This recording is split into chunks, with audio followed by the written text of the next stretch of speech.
This is Susanna Magenheimer, Random Artist 222. Rebecca of Rubber Stamp Tapestry asked me to do a video to show you guys how I created this card that I did for Index Card a Day prompts that I'm doing on Instagram. Basically, I created a border using her stamps, which are perfect for this type of imagery. Let me show you a close-up of her stamps.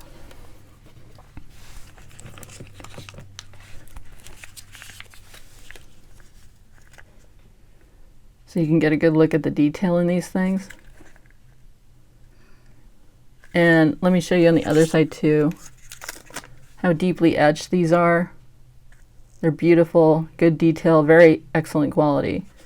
So I'll be using those today.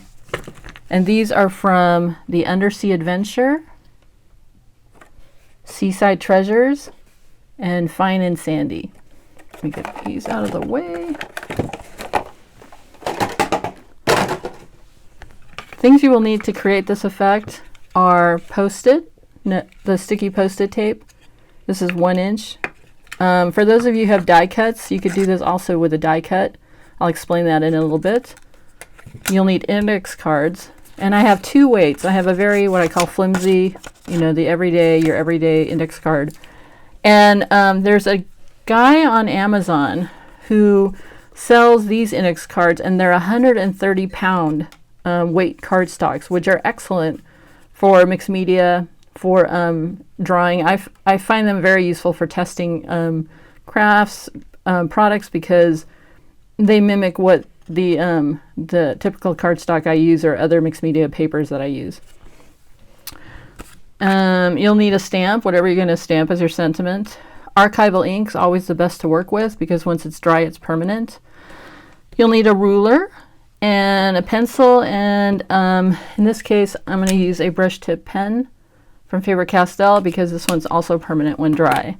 And that pen is going to create this border, so it doesn't matter if it's not perfect because you're going to create a border around this anyway on top of this. So let's get started.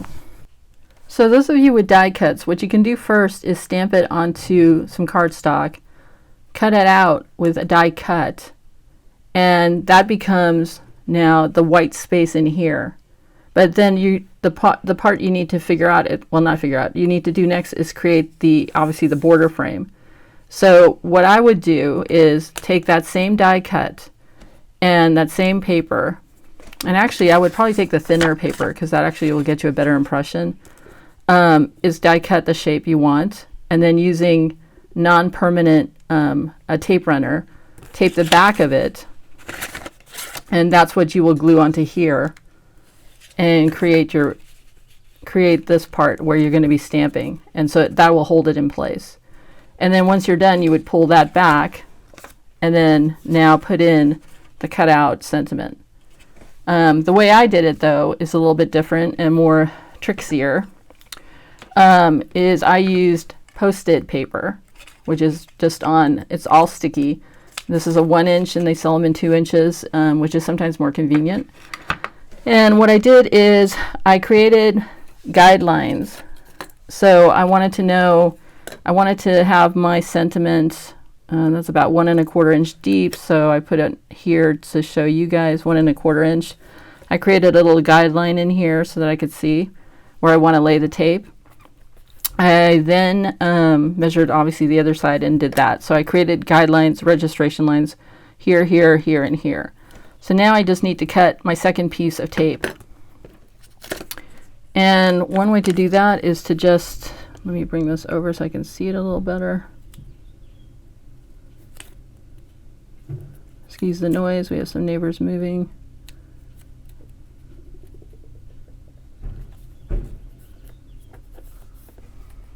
Okay, so now I can see that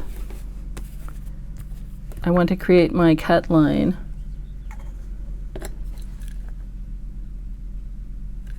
Right about here. Okay, so I'm going to peel that back. And I'm going to cut that out.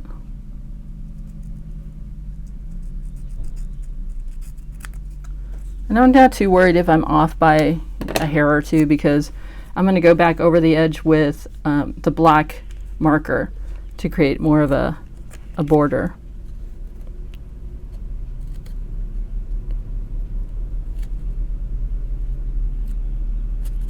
And it never fails when I'm creating a video when a truck goes by. Okay, so you can see I'm over a little bit.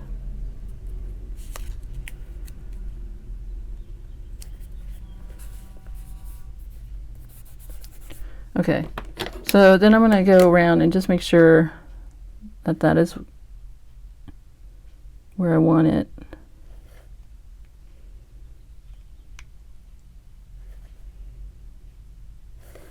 So this is a little off. I have that where I want it. Yeah, okay. So make sure with your ruler, this is this. And this will pull off, so don't, you know, go, it's there forever. That's not going to happen. And then I'm going to do the same thing over here, and that's fine. And I'm doing the same thing here. That's 2.5 inches for those of you who are keeping count.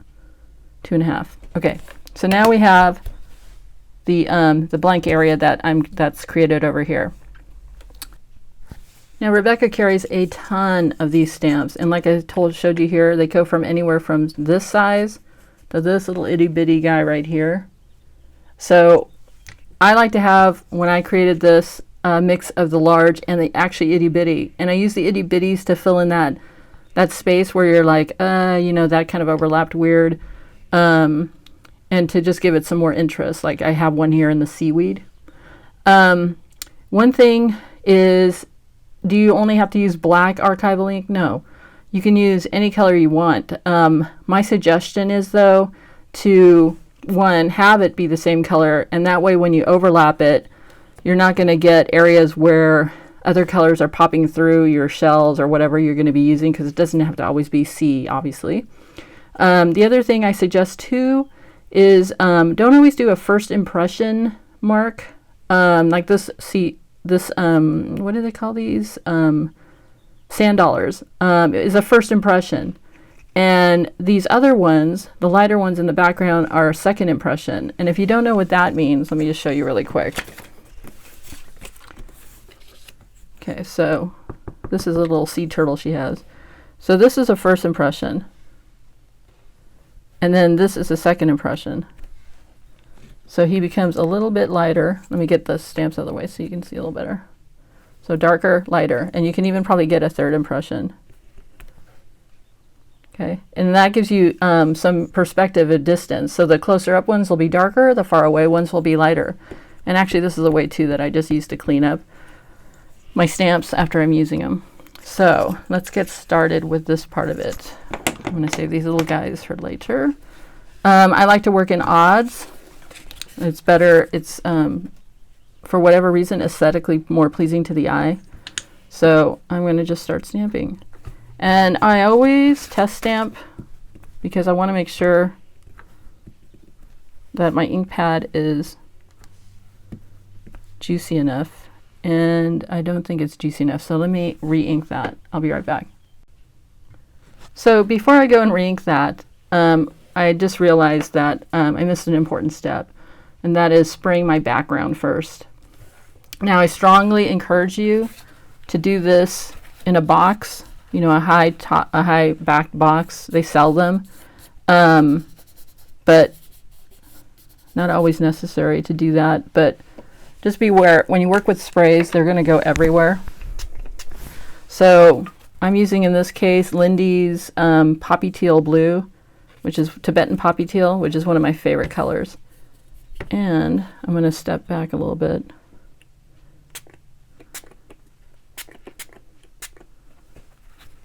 And I always smoosh it a little bit to give it some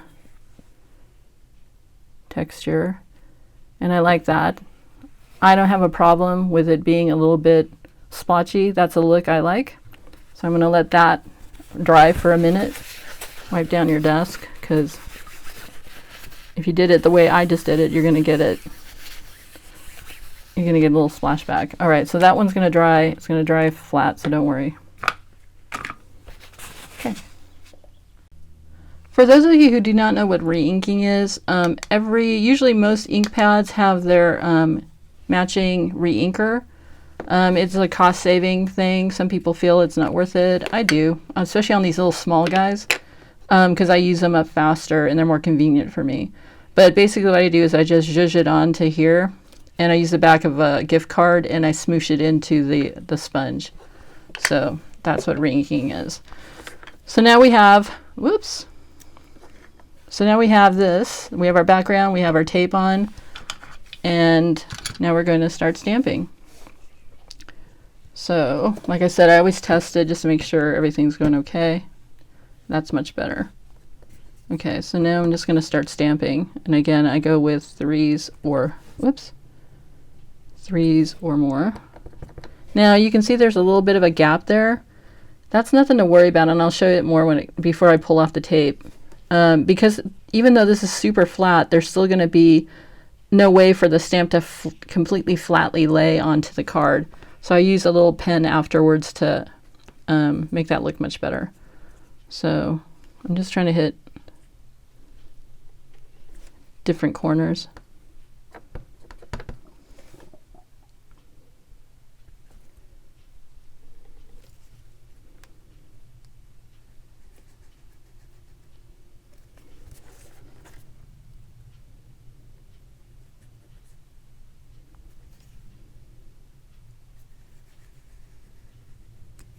So now that I got the bigger elements in my card, I'm going to go in with these little small itty bitty tiny guys. And let me just show you. Tiny.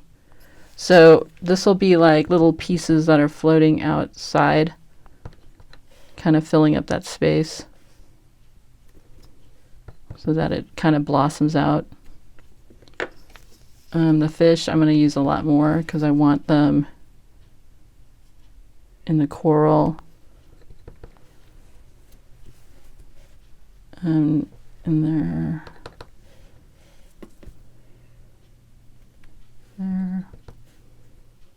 floating out here to get that vibe that it's a coral reef. And then let's see what I got. I got this little cute guy. This was a new one too, and put him there.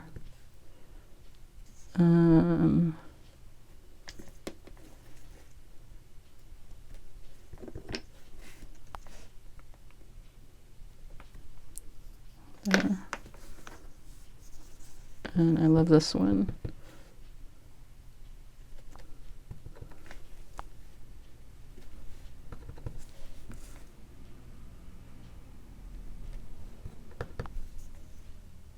Yeah, it's 3 of those. And then the last one is this little jellyfish that I just think is precious.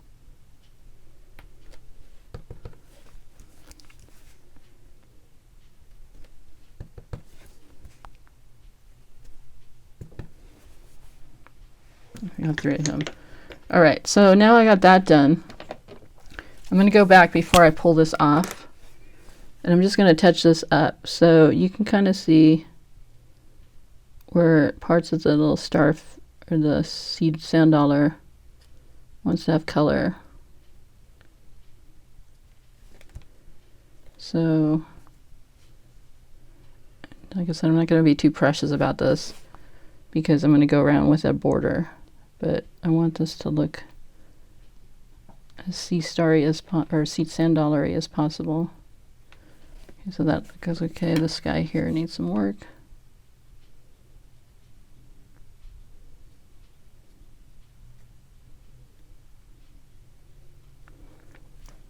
I'm just looking to see if anything else I want to adjust.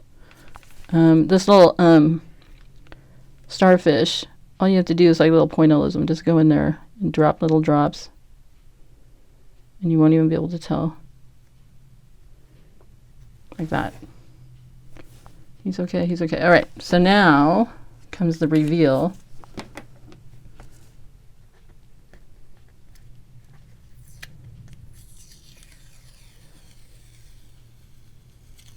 Ta-da! And you see nothing pulled off the paper. This Post-it note stuff is pretty good. And you can save this for use in another project if you want to keep that or do multiples of this. So now what I'm going to do is grab my ruler, and I want to emphasize this border. I'll tell you what, I'm going to get a different ruler.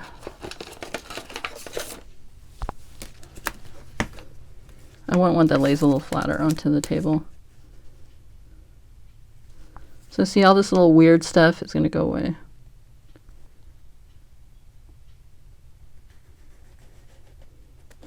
Whoops, well, that's life.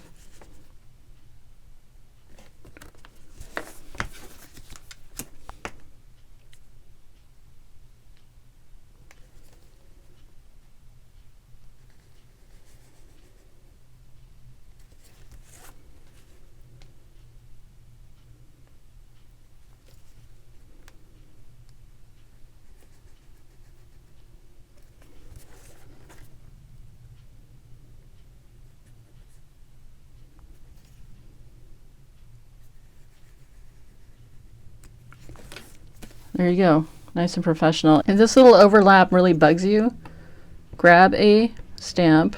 And the beauty of these is you can tell which direction you're stamping because she marks them. So there's a registration mark. So I'm going to put it right onto that registration mark. And nobody will know the difference. So that's that. And then what I would go on to do next is stamp the sentiment. And this is where, like I said, if you have the die cuts and you die cut your sentiment before, you can just go in and now glue on your sentiment and it'll look just as good. But I know on this one, I put a little mark on mine, so I know exactly where the top of that rubber stamp is. And I bring it over.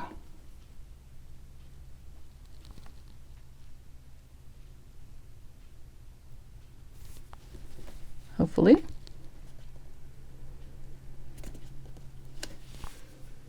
There you go. And the last thing I would do is I would take a white gel pen. I like jelly rolls. They work well for me. And what I would do now is come in here and I would put in these little blackfish. I put in a little eye. Anytime you highlight something, like putting in an eye, it gives it some realism.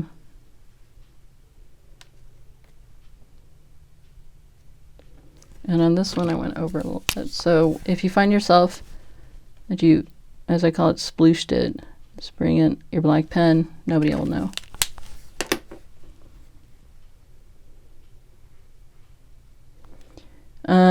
Other things I like to highlight in here is I like to add some little bubbly effervescence. So I add little dots. You can't go wrong. So anyway, I would go ahead and just add dots and highlight to my heart's content, highlight to your heart's content. On this one, just so you can see there was a difference, I embossed this this sentiment, which is another video that I have that shows embossing. So, and then this one I just stamped with archival ink. But that's basically it. And then you can use this as a card and write something in the back. And that's it. Hope you enjoyed this little tutorial from using Rubber Stamp Tapestry's amazing little mini stamps to create these beautiful effects. Have a great day, and remember to subscribe and like.